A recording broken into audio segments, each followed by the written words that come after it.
Embora pertença à modalidade escrita e tenha natureza pública, o texto O Futuro do Plástico apresenta algumas marcas de informalidade. A alternativa em que uma dessas marcas está corretamente identificada e exemplificada é. Então vamos lá. Emprego de ordem inversa, como se vê em setembro, um estudo publicado assim assado. Ora, o fato de haver uma ordem inversa, isso significa que a linguagem é informal? Não.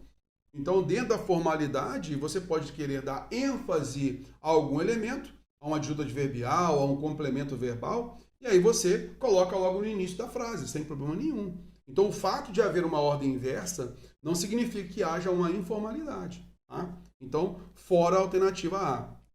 Alternativa B. Emprego de oração adjetiva, como se vê em... Poxa, o fato de você inserir uma oração subordinada adjetiva, olha, a adjetiva, inclusive, está com travessão aqui. Ela é explicativa. Você quer esclarecer alguma coisa. Isso é tipo da linguagem formal, sem problema nenhum. A oração subordinada adjetiva, ela é da linguagem formal, ok? Então não há nenhum problema quanto a isso. Não há a ideia da informalidade aqui. Letra C. O emprego de conjunção conclusiva inovadora. Como se vê em só que, aí ele não é bem como as pessoas imaginam. Olha só que interessante, cara.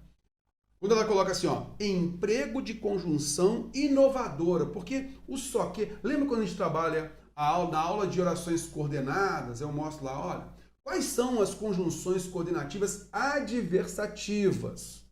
Aí eu falo lá, ó, mas, porém, contudo, entretanto, no entanto, todavia, né? Eu falo assim, olha, há outras palavras que a gente acaba usando com o valor adversativo, mas as conjunções são essas aqui e tal. E aí eu colocar há uma conjunção inovadora, por quê? Na realidade, esse só que, veio da linguagem informal e acabou conectando. Mas, veja, a banca colocou o valor conclusivo, esse foi o problema. Ele é adversativo, tá? O só que, porém, ele não é bem como as pessoas imaginam. Ele é adversativo e não conclusivo, então fica fora. Vamos à frente. Uso do ponto e vírgula não admitido pela norma padrão. Opa, o ponto e vírgula não ser admitido pela norma padrão? Como se vê em ele se chama tal nome e a ciência já o conhecia, mas essa nova habilidade não. Veja que o ponto e vírgula não está errado, não. Nós podemos separar orações coordenadas adversativas por meio de ponto e vírgula, sem problema algum, mesmo sendo sindética, com a conjunção aqui. A gente viu, inclusive, isso, né? Na aula de orações coordenadas, ok? Sem problema.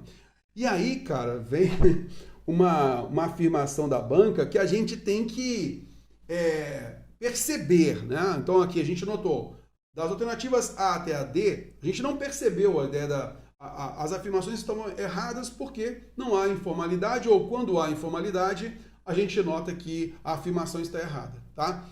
Mas olha só, a alternativa é estrutura de sujeito indeterminado não reconhecida pela tradição gramatical. Olha, sujeito indeterminado. O que é um sujeito indeterminado? O sujeito indeterminado acontece com o verbo na terceira pessoa do plural, riscaram o seu carro, falaram mal de você, ou com a terceira pessoa do singular, dos verbos de ligação, intransitivo, transitivo, indireto, com a partícula C, que é o índice que determina o sujeito. É-se feliz, morre-se de frio, vive-se bem, né? Ou trata-se de problema sério.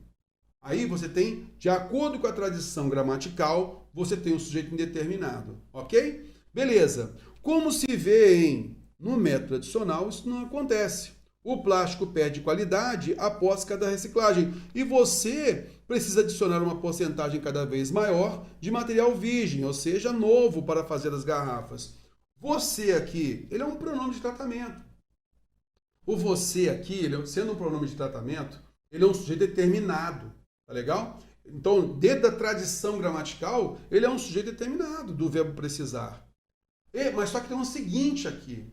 Você tem o pronome você de tratamento e ele pode representar a pessoa com quem você fala, tá? Em terceira pessoa. E também, muitas vezes, a gente usa o você para generalização.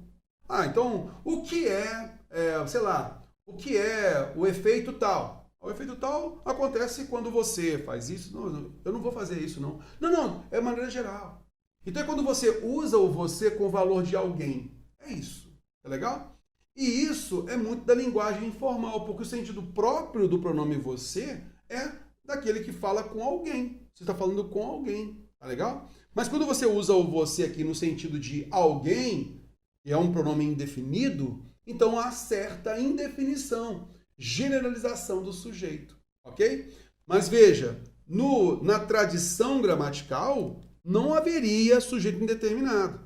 Mas, numa linguagem, isso daqui é típico da linguagem informal, isso é típico, tá? Quando você emprega o você no sentido generalizante, ok? Mas, na tradição gramatical, não seria um sujeito indeterminado, tá? Mas, na informalidade, eu posso entender, porque houve uma generalização. Então, o que ele quis dar a ideia para você aqui de uma estrutura de sujeito indeterminado, significa que o você está no sentido de alguém que, na tradição gramatical, seria sujeito determinado, que tem a palavra aqui, alguém, como sujeito de precisa. Sujeito determinado simples, mas isso na tradição gramatical. Numa linguagem impessoal, eu quero mostrar simplesmente uma generalização. Por isso, a alternativa é a resposta.